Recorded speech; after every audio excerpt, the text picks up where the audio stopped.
will I ever find it? Do you ever ask yourself that question? Man, it was crazy. I ask myself that all the time. Hi, my name's Hugh Weber. I'm from Defiance, Ohio.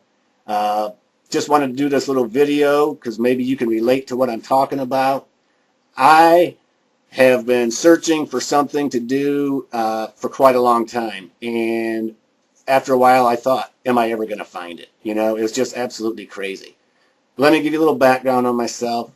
Like I said, my name's Hugh. I'm from Defiance, Ohio, a small community in the northwest corner of the state. And when I first started my working career out of high school, um, I went to work for a factory, and I won't mention any names or anything, but I went to work for a factory. Had no intentions of going to college. It just wasn't of interest to me.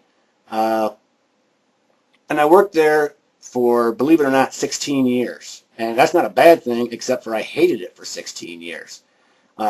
I worked second and third shift, and some of you I'm sure are familiar with those. It's either midnight to 8 in the morning or like 4 in the afternoon till midnight. Um, while I was working at that job, a friend of mine approached me about a network marketing business. And when I took a look at that, man, I said, this is my way out. So I said, okay, let's do it. And of course, traditionally, it was a good 15 years ago at least that I did this.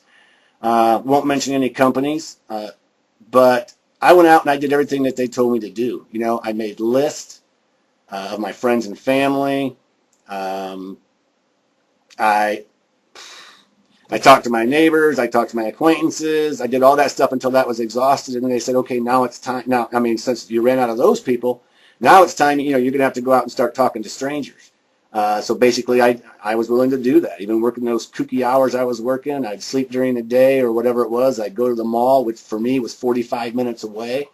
I'd walk around, hating every minute of it, talking to people that you thought might look good to get into your business. You know, just absolutely crazy stuff. I finally, to be honest, got burnt out on that business. I did everything that they told me to do. I read all the self-help books, all the the power of positive thinking, everything you can think of. Listened to thousands and thousands of tapes, and so I pretty much gave up on that. And I got so tired of that job that I finally did quit, and I got into sales. It took me a little while to get into something that I actually made money at and was pretty good at. Um, the only problem with that job was over like the last 4.5 years, it took me to different cities across the United States. I've lived in 6 different cities in 4.5 years, and I didn't just travel to them. I actually lived in them for like 3 and 4, 5, 6 months at a time. So I've worked anywhere from Minneapolis, Minnesota, down to Florida, to New Orleans after Katrina. Uh, I never lost that desire to want more, and so I started looking again. I said, man, this is crazy. I cannot keep jumping all over the country like this. So I started looking at the internet, and I'm telling you, I'm dangerous on the internet because I don't know that much about it. Uh, but I was just dangerous enough to start searching, and the longer I searched, the more confused I got. It was absolutely crazy. I would find something, I thought, man, this is good, and I would research it, and I was like, man, that's not good. You know, you try to look up things on it. You try to find out, is this good? You know, does anybody have any opinions on this business? They're all, hey, you can get, you can make 100 grand in 2 weeks, guaranteed. You don't have to do anything. And I just kept searching, and I just kept searching. And after a while, my mind got so crazy that I didn't even know which way to go. I mean, I almost gave up looking because I did get involved with one, which is automatic. You don't have to do anything. You know, we'll put your first 2 people in for you, etc. Well, I sent them my money, and that was it, pretty much. I never heard from them. So, but I did keep searching, and I don't mean, I need to cut this a little bit shorter, but I just wanted to let you know, I finally came across something that just hit me like that. It was like, wham. I said, man, that's what I'm looking for. These are people that I could work with.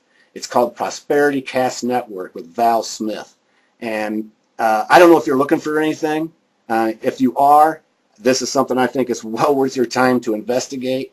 And I'm going to go into a little bit further, probably in another video. But right now, I mean, I think I've went on long enough. I just kind of wanted to get with you, let you know where I'm coming from, what I've been through, what I've experienced. all that stuff I've learned from. I mean, you know, you learn from stuff when it doesn't work, and you learn from stuff when it does. So if you are in a situation similar to what I was, keep looking. I mean, don't give up. If Prosperity Cast Network's not for you, or what other business you might even be in, you know, it doesn't matter. But I tell you what, just keep looking, keep the faith, and I'll be talking to you soon. Talk to you.